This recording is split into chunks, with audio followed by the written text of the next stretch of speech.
Before maps had names for it, before satellites traced its fractures from space, this place was already tearing itself apart. The Danakil Depression is not a landscape you simply arrive in. It is a wound in the Earth's crust, a place where the planet exposes its inner heat and lets it spill into the open air. Morning begins without mercy. The sun climbs fast, and by the time it clears the horizon, the air is already heavy, thick with heat that feels physical, almost solid.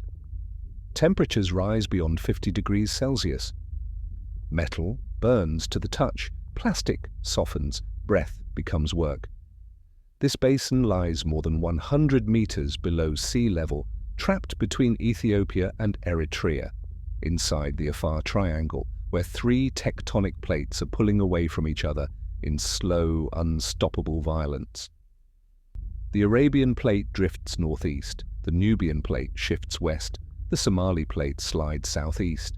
Each year, they separate by millimeters. Each year, the crust thins. That quiet separation is not peaceful. It is tension building in stone. It is magma rising through cracks too deep to see. It is the future ocean floor forming under a desert that feels more like a furnace. From above, the land looks burned. Black lava flows stretch outward like rivers that once moved quickly and then froze in place. Jagged basalt fractures underfoot, sharp and unstable. The surface is young in geological terms, some of it only decades old. You are walking across rock that did not exist within living memory. There are no trees here, no shade. The sky is a pale, punishing blue that never softens. The horizon trembles in the heat, turning distance into illusion. A ridge that seems close takes hours to reach. A salt flat that looks smooth can collapse under weight. Then the ground begins to change. Color seeps into the landscape as if someone spilled chemicals across the desert. Sulfur deposits stain the earth yellow. Iron oxidizes into deep, rust-red pools. Copper salts glow green and turquoise. The geothermal field of Dalol rises from the salt plain like a hallucination, terraces, cones, bubbling vents sculpted by acid and heat. Dalol is one of the lowest and hottest inhabited places on Earth. Its hydrothermal system pushes superheated groundwater upward through layers of salt, dissolving minerals and redepositing them in surreal formations. The result looks artificial, neon pools surrounded by fragile mineral crusts shaped like coral, like brain tissue, like something grown in a laboratory. But this is not art. It is chemistry. The water here can reach temperatures near boiling. Its pH can drop below zero, more acidic than battery acid. Chlorine and sulfur gases escape in invisible waves. Stand too close to the wrong vent, and your lungs burn before you understand why. For decades, scientists believed nothing could survive in such conditions, too hot, too acidic, too saline. But recent research has revealed extremophiles, microorganisms that metabolize sulfur and iron that endure acidity and temperature beyond what was once thought possible. Life not as we know it, but life as it insists on being. In these pools, biology bends. Proteins stabilize in acid. Cell membranes adapt to salinity that would desiccate ordinary organisms. These microbes resemble what may have existed billions of years ago when Earth's surface was hostile and oxygen scarce. Studying them is like peering backward in time. The Danakil Depression is not just a place of death, it is a window into beginnings. Beyond Dalol, the salt flats expand endlessly. Lake Assal in neighboring Djibouti marks one of the saltiest bodies of water on the planet, and across the region, salt crust forms thick, blinding sheets. Under the sun, the flats reflect light so intensely that vision narrows to white. Yet this salt has sustained human life for centuries. The Afar people have crossed these plains longer than written history records. In caravans of camels, they travel deep into the depression to cut rectangular blocks of salt from the Earth. Using axes and wooden poles, they carve the crust into slabs, stack them, and haul them across volcanic terrain. The work begins before dawn to avoid the worst heat, but even early hours offer little relief. The men move methodically, conserving energy, understanding the limits of the body in a place that punishes excess. The salt blocks are loaded onto camels in precise arrangements, balanced for a journey that can last days. No engines, no refrigeration, just knowledge passed from father to son. They know which paths avoid unstable crust. They know how to read the wind, how to judge distance without landmarks. Their survival depends not on conquering the land, but on respecting it. As day intensifies, mirages dance across the flats. The line between sky and ground dissolves. Sweat evaporates instantly, leaving salt crystals on skin. Dehydration arrives quietly, headaches, confusion, weakness. In the Danakil, mistakes escalate fast. To the north, a dark silhouette rises above the horizon, Erta-Ale. Its name means smoking mountain. It is one of the few volcanoes on Earth with a persistent lava lake, and one of the longest continuously active. Reaching it requires crossing more lava fields, hardened waves of basalt that cut through boots and tear at ankles.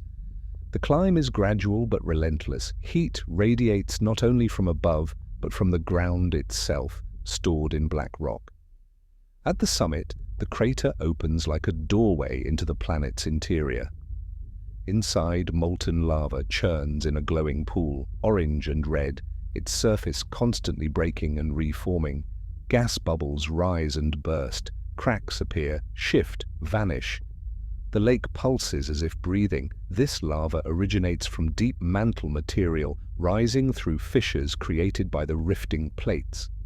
Erta-Ale sits along the East African Rift, a tectonic boundary that may one day split Africa in two. If the process continues for millions of years, seawater from the Red Sea could flood inward, creating a new ocean basin. Standing at the crater's edge, you are witnessing continental birth. The air is thick with sulfur dioxide. The heat from the lava lake can be felt on your face, even at a distance. The ground vibrates subtly underfoot, a reminder that the rock beneath is thin, fragile, temporary. Night falls differently here.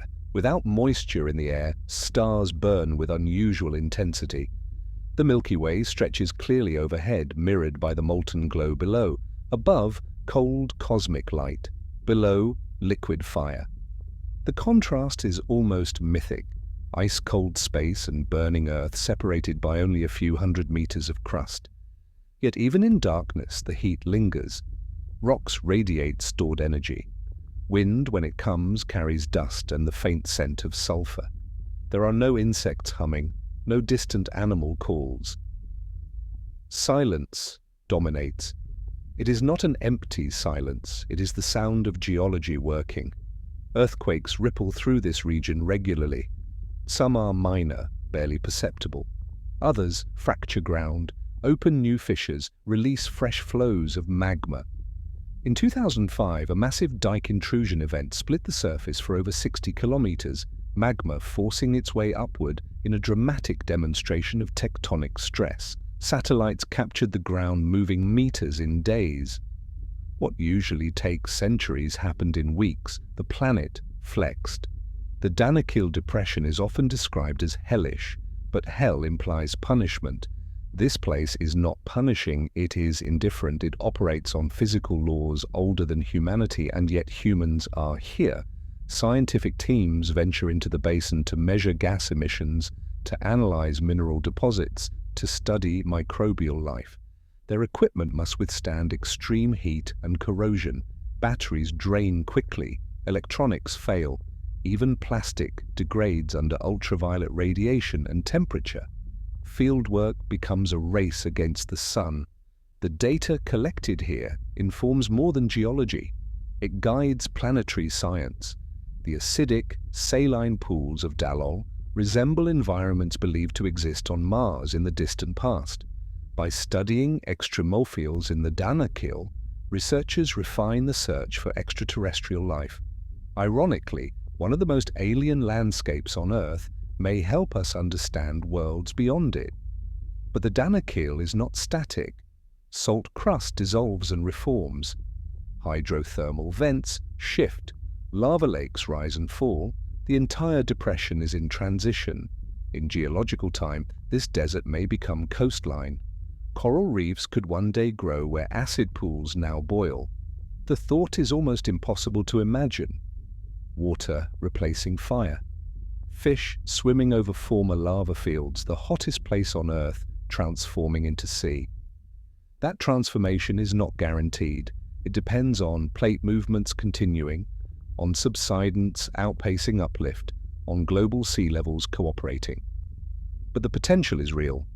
The rift widens each year. Standing here, you are caught between epochs. The present is harsh and immediate: heat, acid, salt. But beneath it lies a future ocean basin in the making. Even the air feels ancient. Oxygen levels are normal, but the composition of gases near vents echoes a primordial Earth, sulfur-rich, chemically reactive. It is a reminder that our planet was once far less hospitable than it is now. Forests, oceans, breathable air, these are not defaults. They are outcomes of billions of years of adjustment. The Danakil Depression strips away that comfort and exposes the underlying engine. There is a strange beauty in that exposure. The mineral terraces at Dalol resemble frozen waterfalls. The lava fields, though hostile, hold intricate patterns, ropey pahoho textures, sharp Aur ridges. Even the salt flats form polygonal designs as evaporation cracks the surface into geometric plates. Nothing here is random. Every shape is dictated by temperature gradients, chemical reactions, mechanical stress. In late afternoon, the light changes. The sun lowers, and shadows stretch across the salt, emphasizing ridges and fractures. Colors deepen. Yellow sulfur turns golden. Red iron becomes almost purple. Steam rising from vents glows in the fading light. For a brief window, the Danakil softens, but softness is an illusion. The heat remains. The acid still burns. The plates continue to drift. Travelers who underestimate this region often do not get second chances. Dehydration can become fatal within hours. Heat stroke creeps in quietly. Vehicles overheat. Tires melt on salt crust. Navigation fails without clear landmarks. There are no hospitals within reach, no easy evacuation routes. Survival depends on preparation and humility. And perhaps that is what this place teaches most clearly. Humility before geology, before climate, before forces that do not respond to human will. The Danakil Depression does not exist for tourism. It does not care about photography or exploration. It is a stage where the planet performs its most fundamental act, reshaping itself. Long after human footprints fade from the salt, long after caravans cease and research stations dismantle, the rift will continue to widen. Magma will continue to rise. The crust will continue to thin. In millions of years, maps may show a narrow sea cutting through East Africa. Ships may sail where lava once glowed. Marine life may flourish over today's acid pools, and no one alive now will remember the desert that came before. As night deepens, the lava lake at Erta Ale pulses steadily, a heartbeat of the planet. The stars above remain distant and cold. Between them and the molten core lies only a fragile shell of rock, thin, cracked, temporary. The Danakil Depression makes that fragility impossible to ignore. This is Earth without decoration, Earth in the act of becoming. A reminder that beneath every forest, every city, every ocean, there is fire waiting patiently. And here, in one of the hottest places humans should not exist, the planet whispers its oldest truth. It is alive, it is changing, and it does not need us to continue.